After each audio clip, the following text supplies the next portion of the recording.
একটা ভূমিকম্প হবে পৃথিবীর পূর্ব দিকে। পৃথিবীর পূর্ব দিক মানে এই যে ভারত, পাকিস্তান, বাংলাদেশ, শ্রীলঙ্কা, ইন্দোনেশিয়া, ঠিক আছে, এই সিঙ্গাপুর, এই যে কন্টিনেন্ট মালয়েশিয়া, এটা পৃথিবীর পূর্ব দিক। এদিকে একটা ভূমিকম্প হবে।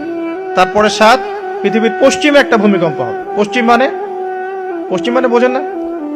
পশ্চিমা বিশ্ব না, সৌদি আরব না, পশ্চিমা বিশ্ব, ব্রিটেন, ফ্রান্স, জার্মানি, তারপরে রাশিয়ান কন্টিনেন্ট, হ্যাঁ, ইউক্রেন, এদিকে আপনার আমেরিকা, এই পুরো পশ্চিমা বিশ্ব, এখানে একটা ভূমিকম্প হবে বড়।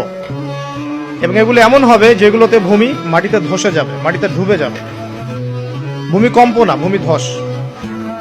8 পৃথিবীর মাঝখানে মধ্যপ্রাচ্যে একটা ভূমিকম্প হবে, যেখানে আমাদের সো কল্ড আমিরুল মুমিনিনরা থাকে, এদের এখানে একটা ভূমিকম্প হবে ইনশাআল্লাহ।